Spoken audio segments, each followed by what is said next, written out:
Good morning and assalamu alaikum. It is at 10 o'clock, 1st of April 2024, and you're listening to me, Shemiza, where else? On the Urban Cube Show, brought to you on Inspire FM 105.1 FM. I hope you are well, wherever you are listening in from this morning, be that from Luton surrounding areas, Peterborough Salam Radio, or Sheffield's Link FM. Ramadan Mubarak, and thank you so much for joining me on the show this morning. We are in the final 10 days of Ramadan. My goodness, it's going by very, very quickly. And how are you making the best of the final 10 days? That's what I'm going to be finding out from you this morning. The clocks have gone back. Well, not gone back, they've gone forward. And I wanted to kind of find out from you all, with this extra hour, what are you doing? How are you investing in that extra hour? Is it sleeping in, maybe? Or maybe you're wanting, I don't know, with an extra hour, doing a little bit more cleaning? Or maybe you might want to donate that extra hour to charity. That would be an interesting thing to do, right? Now, on today's show, it kind of nicely links me into my guest this morning, because I am actually joined by a brilliant guest today who is going to be talking to us about charity. So it's very core to their life. So they might give you some good tips on how you can maximize giving to charity, especially in the final 10 days, because there's greater reward, right?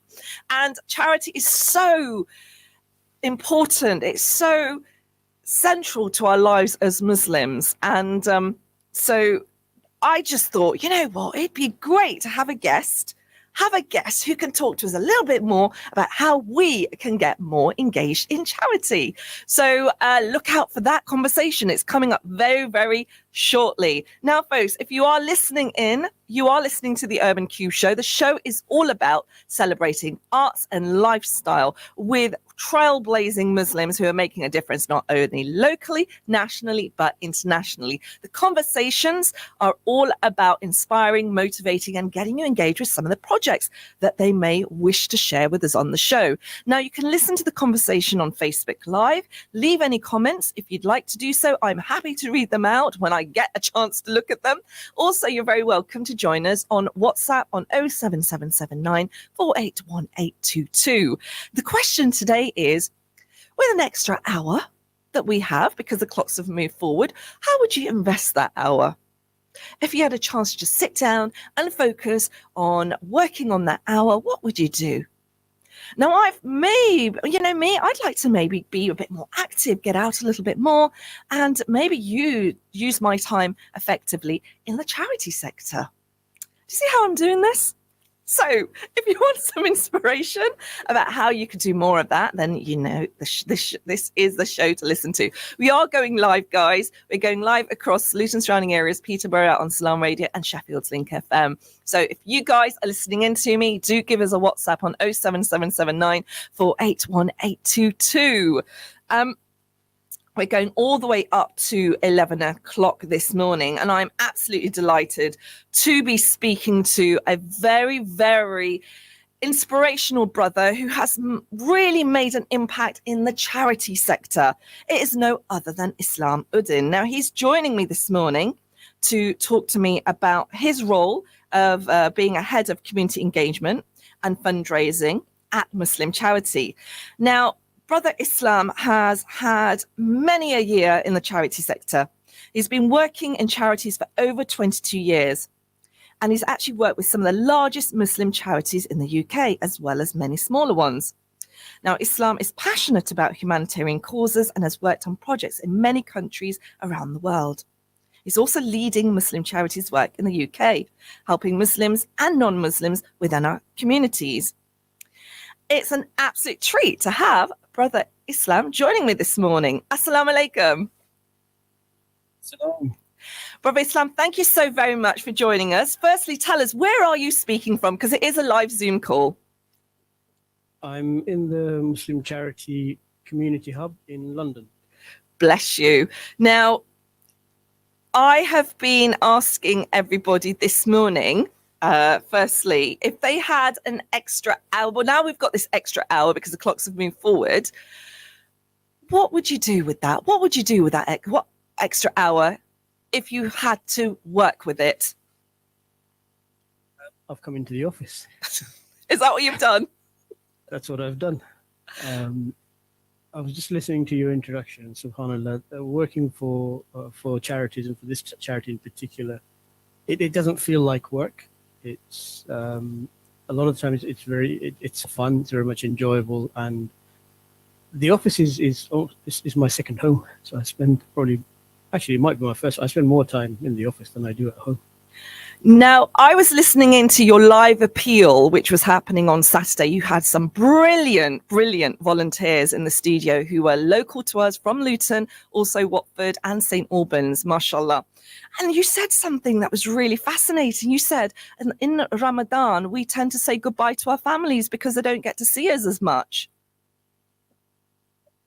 Because, as you can imagine, Ramadan is the busiest period for Muslim charities, because that's when Muslims give the most.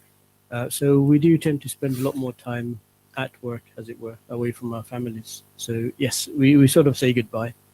And some people I don't do that so much now, but some of the brothers involved and sisters involved in charity work do travel up and down the country quite a lot. So they don't see their families very often. Where does the drive and commitment come from then to dedicate one's 24 hours to charity the way you guys are doing? Once you get into charity work, once you're involved and you understand why you do what you do, I'll tell you what drives me, inshallah. So I've grown up around charity. Some of my earliest memories are of my father. So I was born in Bangladesh. I moved here with my family when I was 7, but my memories from when I was about 5, 6 years old, maybe even younger, when my father, who was living in the UK, he used to go and visit.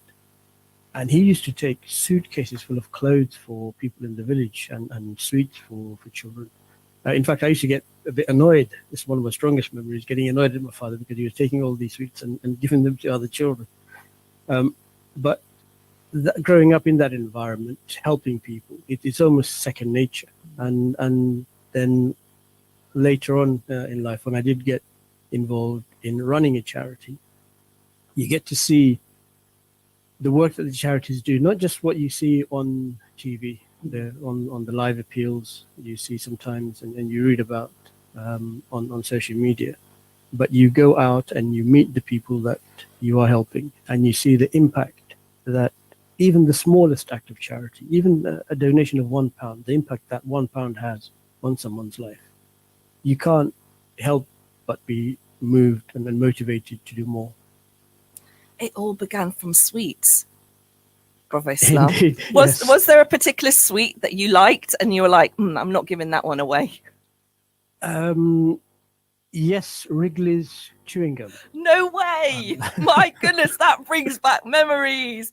The young'uns, they don't know chewing gum the way we knew chewing gum. Goodness me, Wrigley's. Does anybody remember Wrigley's? And what colour packet? The yellow one. The yellow ones, the juicy fruit ones, right? Was that it, or was that a different brand? That's it. No, that's it. Juicy fruit. Good. I'm showing my age, Bravo Islam. I'm sure am. I'm 7 years old. You came to England, and those memories have resonated with you quite deep. What importance does charity have in Islam, our faith? The importance is, I'll repeat something that I repeat all the time now, ever since I found out. There's a surah in the Quran, there's an ayah in Surah Al-Munafiqun where Allah says, and I'll paraphrase a little bit, Allah says that when the angel of death comes in front of you, when you're about to die, you will ask for a little bit more time. You will call out to Allah and say, Allah, give me a moment more. Now, what are we going to ask for in that time? Because the angel of death is in front of us. We're about to die. So we want to try and maximize the reward, the ajr that we can get. So what do? Do you ask for more time to pray or to give zakat or to... to fast? No, Allah tells us what we will ask for. Allah says that when the angel of death is in front of you, you will ask for a little bit more time so that you can give sadaqah, so that you can give in charity and be counted amongst the righteous. That when I read that sort of put into perspective the importance of charity. That you're about to die, you can ask for anything, and you're asking Allah for some more time so that you can give in charity. Subhanallah. That's so inspirational. And you've actually committed your whole life to charity, over 22 years, Brother Islam. I mean, what makes you want to stay in the charity sector? The smiles on the faces of children when you're out in the country that we're working in, when you go out to meet them, when we visit the masajid that we help build, the hugs you get from uncles and aunties. Subhanallah. I was in Uganda in January and visiting a community where we had helped build a masjid. Now this is a Muslim community surrounded by Christians. And I remember driving up to this village, and all around we could see churches, big churches. And then we came across this one masjid, and I was talking to some of the residents there, and one elderly uncle in particular, he was sat leaning against a wall, and I was giving a short talk, and he was just looking at me, and I could see this. So afterwards, I went and sat next to him, and I asked him how he was, and he just hugged me and said, "Thank you. We are in a sea of Christianity, a small Muslim community, and we don't have the means with which to build a masjid. But this is not just a masjid. This is the heart of our community," he said. And that for me is one of the things that really motivates me to do what I do and spend the time that I do with charity work. MashaAllah, you mentioned what the gentleman had said about this is the heart of the community. Does charity then build that connection, brings people together, do you think? Absolutely. I've met some of the nicest people, some of my closest friends through charity work. So one of the things we do here at Muslim Charity is take groups of people to show them the work that we do. We also take groups of people to do some challenges, and talk a little bit about that in a bit. But the tours that we do, we go to various countries and visit the work that the people have raised the funds for. We go and show them what their funds have done. And the sense of community, the sense of brotherhood and sisterhood that you get working with those people, when they go out and they see the work, they come back. I've been out on trips with people years ago, and I'm still very much in touch with them. Last week, we had a collection after Tarawih at Eastland in the mosque, and I sent out a message on some of my WhatsApp groups, and I had people turn up that I traveled with years ago, and I hadn't seen some of them. So just that, a small example, it shows you how connected we are and how we stay connected. Because oftentimes you meet people, you get on for a while, and then you move on, you forget about them. But because we're all constantly engaged in charity work, you maintain those relationships with people that we've met. So it's like an invisible thread that binds you all together through charity. Absolutely. Yes. Which is such a beautiful thing to hear. What does it do for one's character? What sort of skills does one build when they actually are actively involved in the charity sector? Humbles you. Excuse me. It really humbles you when you see what conditions people live in, and you see people smiling. When you look at them and you think, you've got nothing to smile about. You don't have a roof over your head. You don't know where your next meal is coming from. Why are you smiling? But subhanAllah, people are content with whatever Allah provides for them. And that really does make you question about yourself and what you actually need in life to be happy. And it also instills this urge to do more, to help, and that I think helps build a beautiful character in people, and you see that, and I see that almost on a daily basis when I see all the volunteers that we work with. There are people that we've taken on tour, people who, as an example, there's a young group of people that we took who were not always following the right path, who had colorful lives, and we've taken them out and they've seen the humility and humbleness of people, and that's had a profound impact on them, and it's changed them. This one particular group of young guys that we took out to Kenya a couple of years ago, subhanAllah, they've completely changed their lives. A lot of these guys were not praying, now they pray regularly. They compete with each other to go to the masjid. And every year they raise money. Last year they raised over £100,000 for us, selling cakes and sweets. I love that. It always goes back to the sweets, brother, doesn't it? It's them sweets. Somehow. Always. It's brilliant. It's so inspiring hearing how it impacts young people. And these are transferable skills, because it's not just about the community. Those skills that you can pick up engaging in charity work can help you in your work life as well, or even being at college or university. Is that correct, brother? Absolutely. Islam, can you relate to that? The communication skills you pick up, to be able to talk to different people from different walks of life at different levels. These are skills that you find very much in use and useful later in life in your work environment or college and university. Now but you also go ahead. Sorry.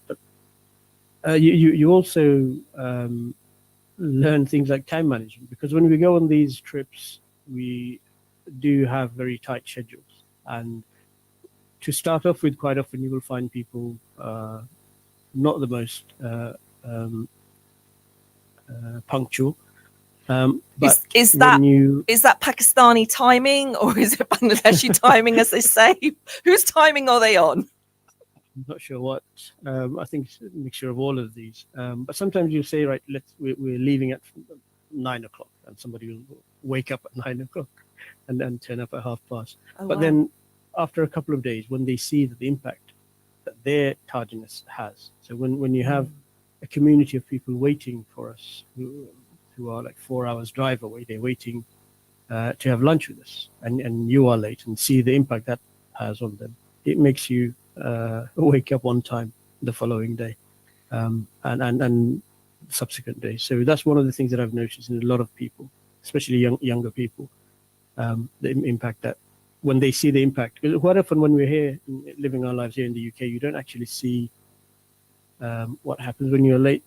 There isn't too dire consequences, but when you're out there and you see what impact it has, it does make you reconsider your choices.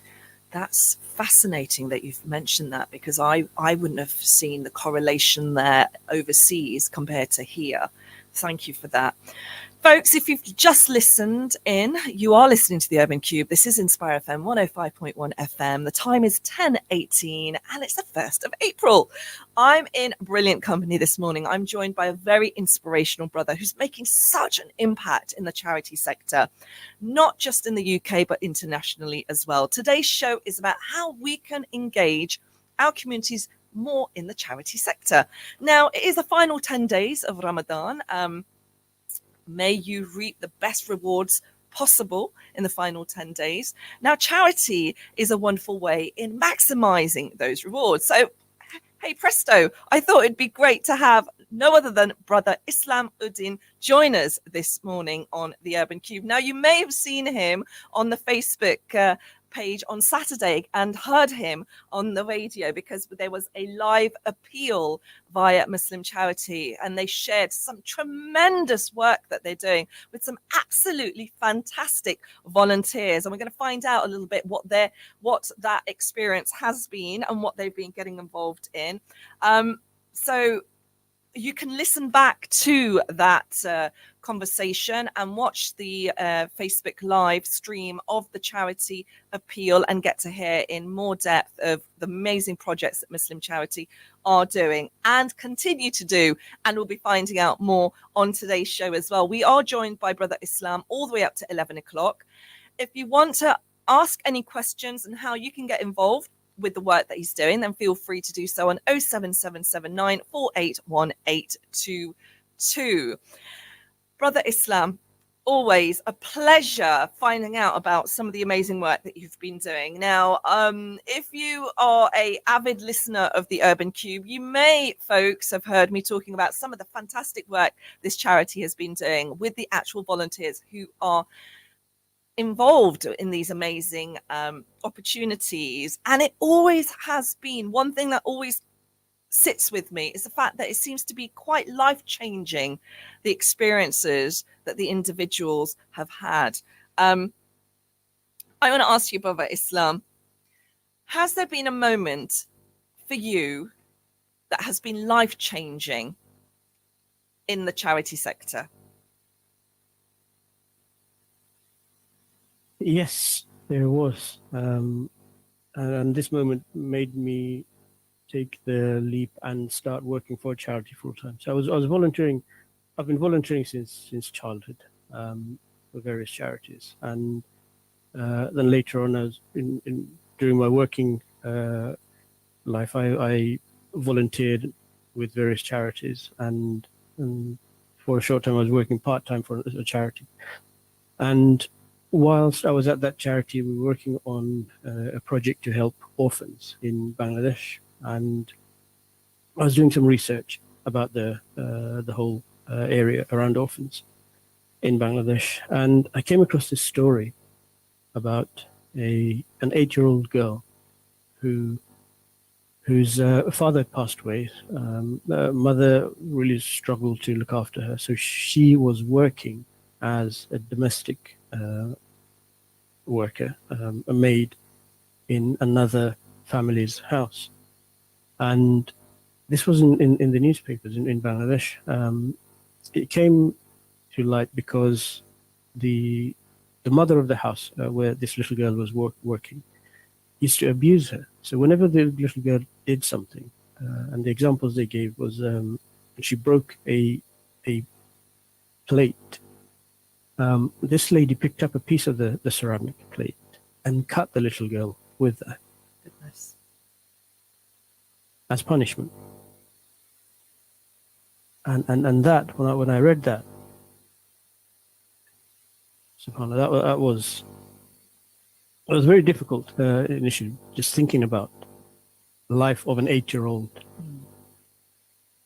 who's having to endure this sort of treatment. And then finding out that this is not a one-off. There are hundreds of thousands of children in that situation, and not just in Bangladesh, all over the world. And that was what really pushed me to start working full-time for a charity. Well, I'm delighted that you are continuing to do so, and it seems like you're never going to stop. And the beautiful thing is, like, on this journey of you being in the charity sector, you're bringing so many other people to get involved as well. And we're going to be finding out some of those projects that you are getting people involved in as well, because it's something quite different to what your charity does in compare, and it seems to be kind of like a growing trend, because it is quite difficult, I think, to keep asking people to donate, right? And it can and as much as it is central to our faith, it can get to a point where we're trying to balance the books in our homes and the living cost crisis, and it just becomes a little bit quite maybe draining for some people, if I'm allowed to say that, to donate to charity. So how do you then create it? Can I use the word as in like value for money? Yeah, absolutely. Well, first of all, this is a perception that we have that donor fatigue is a term that's often used. There are so many charities asking for money for so many. It's so projects. competitive. It is. But the thing we find is that the number of donations and the money that people give doesn't decrease. It's increasing year on year. One of the biggest shocks I've had, excuse me, when COVID hit, a lot of the charities were thinking, this is it, when we won't get any money because people are out of work, nobody's working, businesses are not running, they're not open. And yet, more money was donated in that first year of the COVID lockdown than previous years. And every year we see the numbers going up and up. So there is a misconception, I think, that people are tired of giving. People are never tired of giving. Well, we're going to talk about this a little bit more in detail after the break, Brother Islam. We are heading to a break. Do not go away, folks. We're going to be talking more about donor fatigue straight after this break, inshallah. Assalamu alaikum.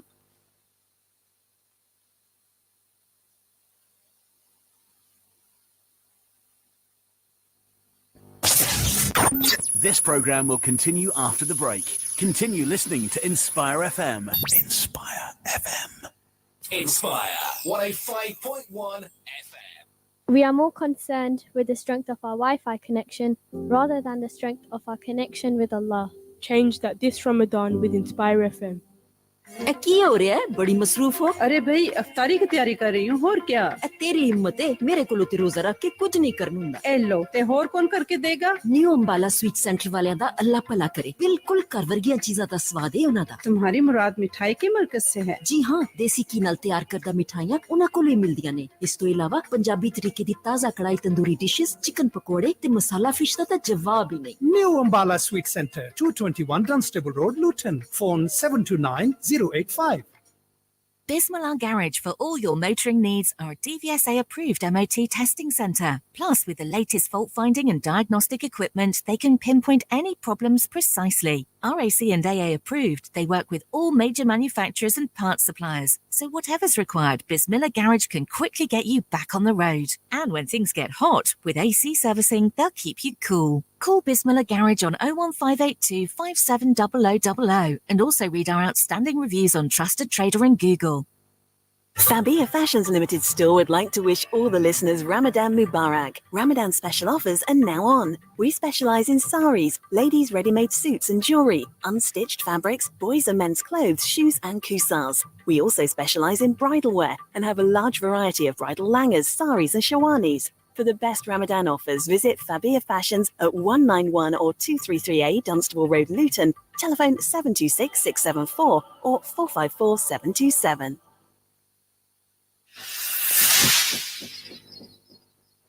السلام عليكم ورحمة الله وبركاته وبسم الله قال النبي صلى الله عليه وسلم خيركم من تعلم القرآن وعلمه.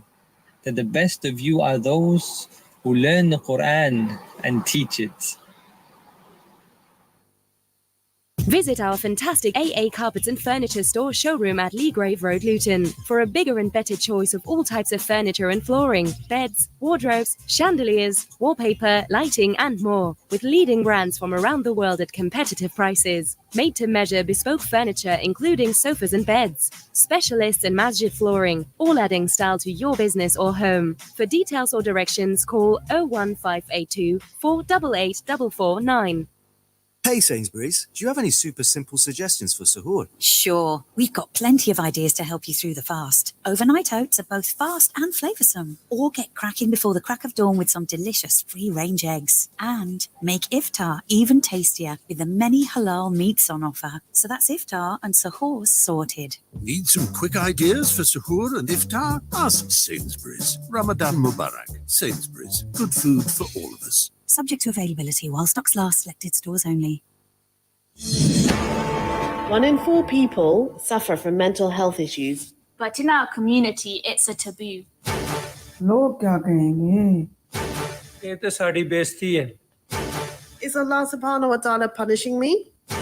क्या मेरे पर किसी ने जादू कर दिया है? Let's break down some barriers and start talking about it. Mindful moments. Let's give our minds the attention it deserves. Join us on Mindful Moments every Friday at 7:30 p.m. this Ramadan.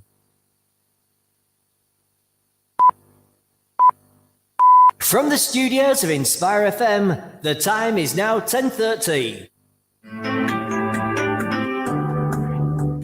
Catch a creative vibe on the Urban Cube with Sister Shemiza. Good morning, good morning, good morning, and assalamu alaikum. It is 10:30, 1st of April, and you're listening to me, Shemiza, taking you all the way up to the second part of the Urban Cube Show, brought to you on Inspire FM 105.1 FM. We are going out to the lovely folk of Luton, surrounding areas, Peterborough Salam Radio, and Sheffield's Link FM. Absolute pleasure to be in your company on this special Ramadan series, where I'm having some wonderful conversations with some really inspiring individuals who are really making a difference to our communities in Ramadan and beyond. Now, today's show is no exception. I'm joined by a very delightful, inspirational brother who's making such an impact in the charity sector. He's actually dedicated his life to the charity sector, and nothing is stopping him from carrying on. And it's an absolute pleasure to be talking about charity. As we know, as Muslims, charity is so crucial and it's so significant in our faith. And with the last 10 days of Ramadan, charity plays a huge part. The more we give, the more rewards we get. And so it just makes sense, right, to have Brother Islam Uddin join us today on the show. Now, he's speaking to us all the way from London, in the office of where he works in Muslim charity. And it's great to have him here. Now, the question I was asking everybody this morning was, the clocks have gone forward. What would you do with that spare hour? If you could just sit and take stock of that hour, what would you do? Now, Brother Islam mentioned that he's coming to the office and he's working naturally. And he's using that time to work harder in the charity sector. Now, any questions that you have, folks, or anybody would like to get involved with the conversation and find out a little bit more about the charity that he does, the work that he does, contact us on 07779 481822. Brother Islam, pleasure having you on the show this morning. Thank you. I'm back on Inspire FM.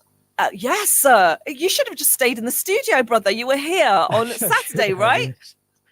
How was that experience like being in Luton? I heard one of your amazing volunteers, Wasima, really loudly and proudly say that Luton is a great place for donations. We are noted as a town for our giving. Absolutely. I've actually been to Luton. I've actually been to Inspire FM a few times, different charities with appeals, and this time was no exception. It's an amazing place and with some amazing people. I was telling my colleagues and volunteers who went with me from London that there have even been occasions when there was a couple of occasions when aunties, elderly members of the community have called the station in response to the charity appeal and said, I don't have a card with which to make a donation. Can somebody come and collect the money from me? And I've been, and I've visited people, and people have handed over cash donations. So, alhamdulillah, I really enjoy being in Luton. Well, I'm glad you said that. We are very welcoming of you, and we'd like you to keep coming back. And you are going to be coming back, aren't you? Because you actually want to build that connection with our town, with your charity, right? Absolutely. And have some amazing volunteers, people who are supporters of Muslim charity, like Sister Wasima that you mentioned, yourself, and there are others. We have a cycling club in Luton, and I'm looking to expand that, and also expand the other clubs that we have. We have a running club and the walking and hiking club, which is how we met. Yes, it was. That's how I got involved with your charity. And you're still making me walk across Ramadan because it's a challenge where you're actively getting lots of people to keep walking, keep moving in Ramadan. And there's a table that kind of shares our outcomes on the level of miles that we've been doing. You don't let us rest, do you, Brother Islam? You're always keeping us on the Well, move. Why is it? Why is it so important? Because this is quite unique, what your charity does, and using healthy lifestyle, keeping people active and charitable. It's a really unique or interesting combination. this is one of the, as you mentioned in the introduction, I've worked with charities for a long time, and for some of the largest Muslim charities here in the UK. And one of the things that I've found different from most of the charities that I've worked with is at Muslim charity, there is an emphasis on working in the UK.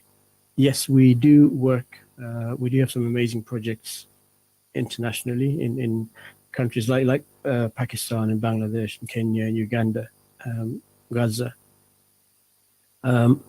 But we also want to work here in the UK because there is a need here in the UK. Maybe not the same sort of need as in Gaza right now, but there's different types of needs. So we work with the Muslim community as well as the non-Muslim community. And in the Muslim community, one of the things that we've found is that our health is a big issue. We come at the bottom of every sort of table there is when it comes to health. And I'm not sure, I think part of it is the diet, especially those of us who are from like South Asia, and there are study after study that find that we are the least active people. So we decided at Muslim Charity that we were going to try and change that, and this is how we are going to help the Muslim community here and give back by helping people and encouraging them to get out and exercise more, lead healthier lifestyles. So this is why we started the Muslim Charity. Actually, Team MC. So Team MC is Muslim Charity's family of supporters and donors, and we've got the Team MC cycle clubs around the country, and we even have a loan scheme where we loan out bicycles to people with a written agreement that they will be used to exercise, and when you stop using the bike to exercise, you give the bike back to us and we give it to somebody else. And as part of that, we as part of this commitment, we also have these challenges, both nationally and internationally. So with cycling, we have challenges such as one that's coming up soon, cycling from London to Oxford. And then later in the year, we'll be cycling around the Lake District. But we also do this sort of thing. Did you just say cycling around the Lake District? Yes. Oh, okay. That just piqued my interest. Okay. I need to start Okay, so- cycling. Inshallah. The Lake District is for me, it's the most beautiful part Oh, of the yes. UK. And I've driven around it and I've climbed mountain, but cycling around the lakes, I think, is going to be a very different experience. Definitely, because you've got that. I love the combination there. You've got that, the landscape, the natural beauty, and then cycling and obviously taking that in. Oh, okay. Sorry, I'm going off the record here because it's like that's a really good idea. But it's like, where'd you get these ideas from? Just think about the things that I would like to do, things that I would enjoy. But these ideas don't just come from me. They come from colleagues. I work with an amazing group of people, really dedicated. And also from our supporters and donors. We're always looking out for and welcome suggestions from anybody who wants to do any type of activity. We'll look into it. Recently we've had a suggestion to start abseiling. There's one sister who's asking whether we do abseiling. That So we'll isn't look Sister into that. Shumi by any chance, is it? I'm not sure.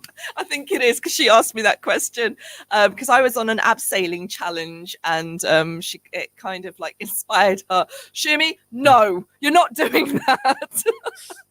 But I love it. I love how innovative and how open you are as a charity and how you're using this as a means to make individuals confident and aspire to pushing themselves. That's what it's all about, isn't it, Brother Islam? Oh, we've lost you there. Did you hear I me? did. Sorry, can you hear me? Yes, I just hope you haven't fallen asleep, Brother Islam. We need the energy this morning. No, sorry. So I was just saying that one of the things that I'm finding is that the charity is, we're not just pushing our supporters, we're pushing ourselves. So last year, and the reason why you and I met was because I decided to take part in one of, I think, our biggest challenge here at the charity, at Muslim Charity, which is the K2 base camp trek. Now, K2, I'd never heard of K2 before joining Muslim Charity. K2 is the second tallest mountain in the world after Everest. It's in the north of Pakistan. And we don't climb the mountain because that's crazy. We trek to the base camp, which is at 5,150 meters. Now, to just give you some perspective, Ben Nevis, which is the tallest mountain in the UK, summits at 1,345 meters. And the base of K2 is at 5,150 meters. It takes a week, 6-7 days trek to get to the base camp. And that involves sleeping out in tents, sleeping on a glacier. So I decided to do that in May of last year, having no experience whatsoever of trekking or hiking. And in order to get ready, I started walking a lot more. I took up cycling and went on some practice hikes. I think that's where we first met, on one of the first hikes that we went on. And since then, I've been to the base camp. It was one of the hardest things that I've done in my life, but it was so rewarding, and I loved it so much. I'm going back again this year. Brother, why would you do that if it was so difficult? Why would you want to just go back? Well, there were days when I remember on the third day I thought, that's it. I don't need to do this. I don't know why I agreed to do this. I'm going back. This is too hard. But then you look up and you see the mountains and you see the view and you think, subhanallah, the beauty of Allah's creation. And that really motivates you. And then the reason why we do it, we're not doing it just for the sake of doing it. We're doing it to raise money. And on this particular project, we were raising money for Muslim Charities' Children of the World campaign, which is a series of programs and projects that help children around the world. Children like that little girl that I mentioned, the 8-year-old. So that gives you the inspiration to go ahead and do it. So this year, inshallah, I've changed the itinerary a little bit to make it a little bit easier and more achievable. And we're taking a different group of people, and some of them have not done anything like this before. But now that I've done it and I've seen what's involved, and with the changes that we've made to the itinerary, almost anybody can do it with a little bit of training and some hard work and determination.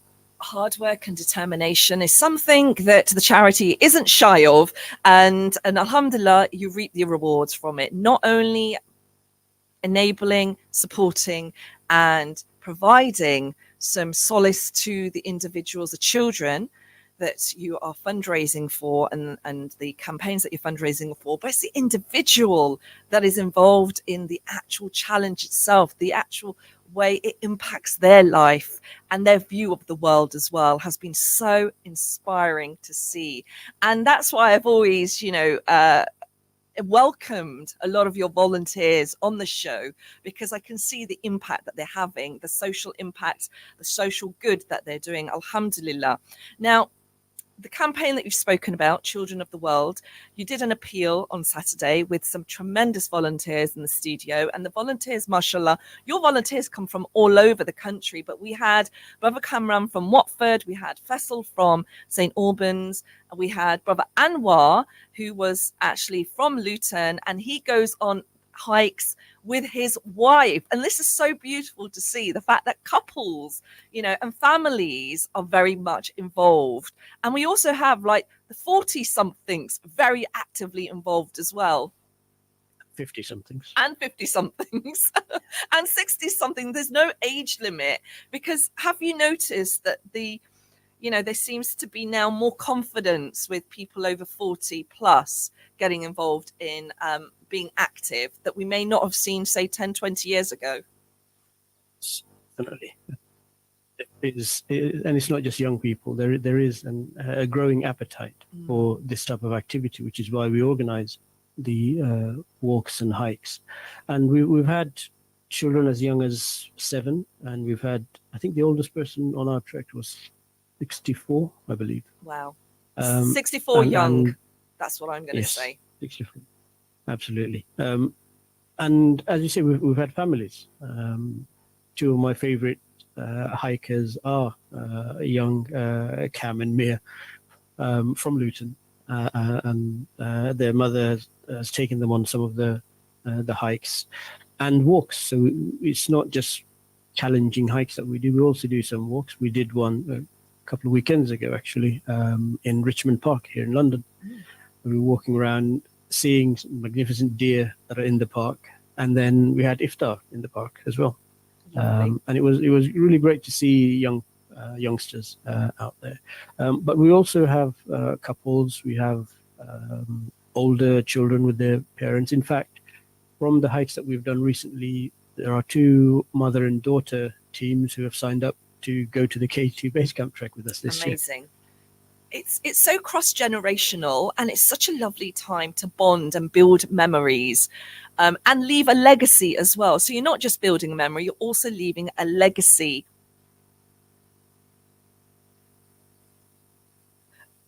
And I like the little bit of a gap there, and I've got to fill that in.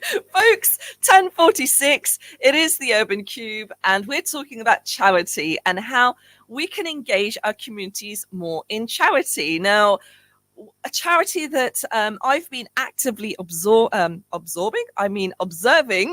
is Muslim charity, whom we had a live appeal from them on Saturday for their Children of the World campaign. And mashallah, thank you so much to everybody that donated to the charity there.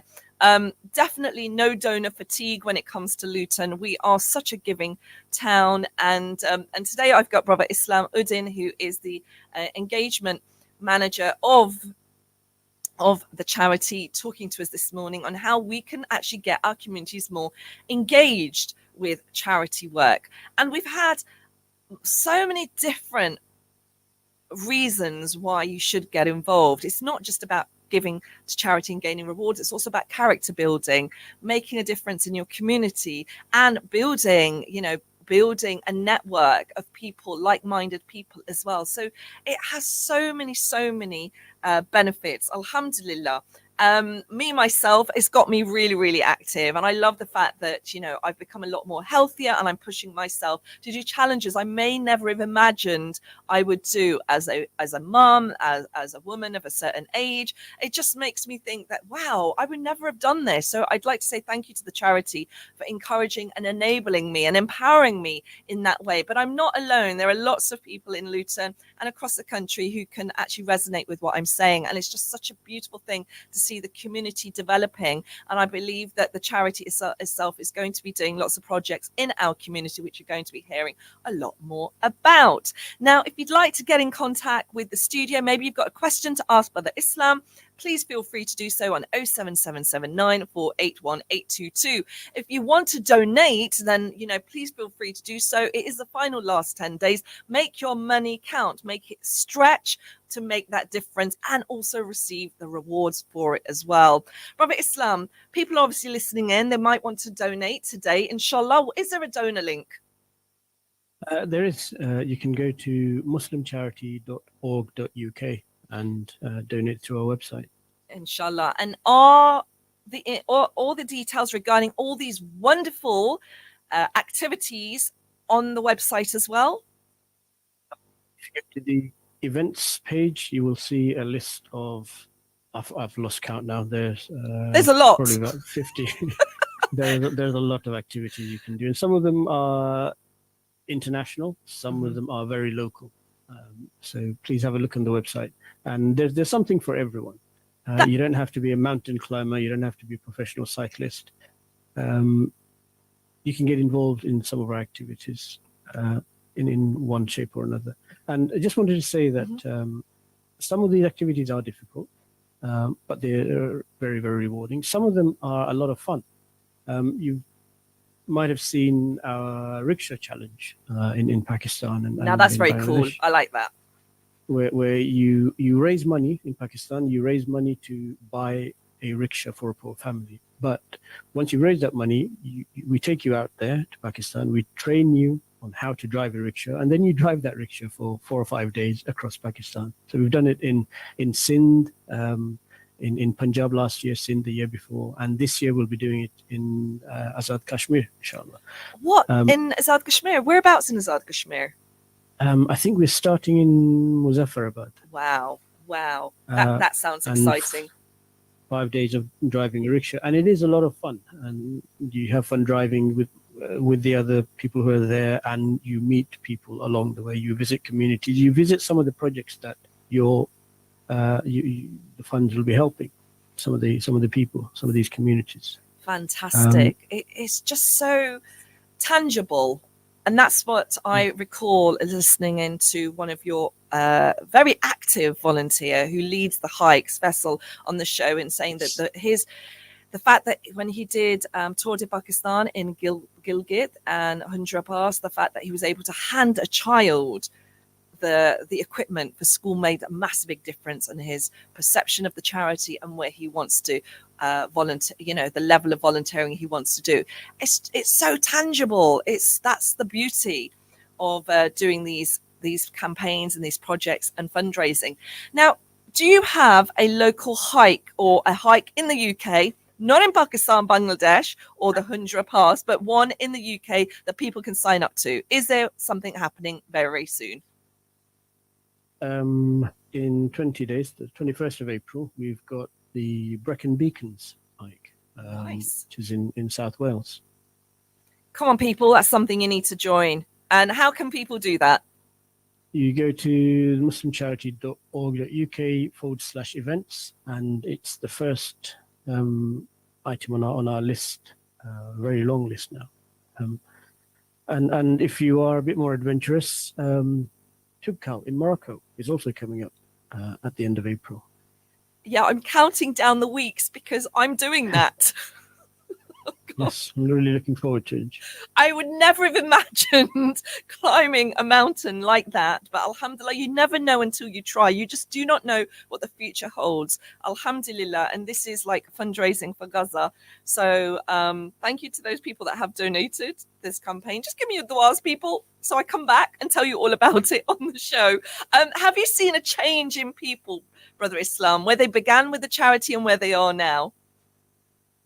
So I was thinking about this earlier when we were talking about volunteers, and I've actually employed one of the people who went with us on a trip last year. She was so moved by the charity and the work that we were doing. Mashallah. She has decided to come and work for us. And she's not alone. I've got a couple of other people who have asked me for opportunities because they've seen the work that we're doing and they've decided that this is what they want to do. Wow. So yes, it does change lives. Wow. And may it continue to do so. Now, I'm going to ask you a question that I think a lot of people may be wondering and question a lot as well. There's been a lot of controversy around the charity sector, especially the Muslim charity sector, regarding, where does the money actually go? Is it really meeting those that people have donated to? So, Brother Islam, what would you say to that? See for yourself, right? So you can donate your money. We do get regular updates from our coordinators in the countries where we work, and we organize these trips in almost every country where we're working, where it's safe to do so. We organize tours where we take donors, and you can go and see what we're doing with your donations. Indeed. Please do get involved with the charity. Get involved with any charity of your choice, folks. Don't just feel restricted to just one charity. See what's out there. See what suits your personality. I think it's, everything is different according to, that's what I've noticed. I'm actually mumbling right now. But if you really want to get involved with charity, they're also very different, and it can adapt to your needs as well. Is that a bizarre thing to say? No, It's not. Charities are run by people, and people are different. Right? Everybody has their own character and quirks, and then charities similarly have their own sort of character and different ways of doing things. So, yeah, I agree wholeheartedly. Go out and do something with a charity, not necessarily a Muslim charity, but whatever charity piques your interest. But do check out the charity, and this is advice that I give to everybody. Go to the Charity Commission website. If you're interested in a charity, go to the Charity Commission's website, look at their reports. You can see annual reports. All charities who raise more than £25,000 have to submit audited reports. So you can see where the money is going. And then you can judge for yourself if you want to be involved with that charity or not. Brilliant advice. And I'm really glad you've shared that. Go out, find a charity, do some research. Don't stick to one. Be open and do your research. Always, always, always. Brother Islam Uddin, absolute pleasure having you on the show today. It is now the end of the show. Thank you so very much. And Ramadan Mubarak to you.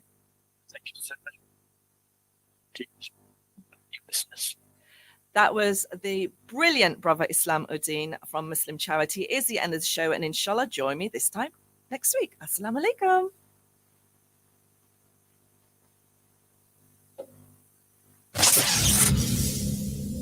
Coming up next, Awaz-e-Haq with Hafiz Ijaz.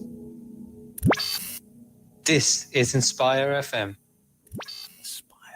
وفي الأرض آيات للموقنين. Experience a beautiful spiritual journey on Inspire FM this Ramadan. Attention for landlords. क्या आप चाहते हैं कि आपकी property जल्द से जल्द किराए पर लग जाए और आपकी प्रॉपर्टी की 100% देखभाल के साथ साथ किराया भी पर वक्त मिले? तो मैरीगोल्ड रेजिडेंशियल से राब्ता कीजिए। मैरीगोल्ड रेजिडेंशियल्स अब प्रॉपर्टी की खरीदो फरोख्त का काम भी करते हैं। अगर आप अपनी प्रॉपर्टी रेंट पर खरीदना या बेचना चाहते हैं तो आज ही फोन कीजिए 01582 617 617 251 Dunstable Road, Luton. Terms and conditions apply.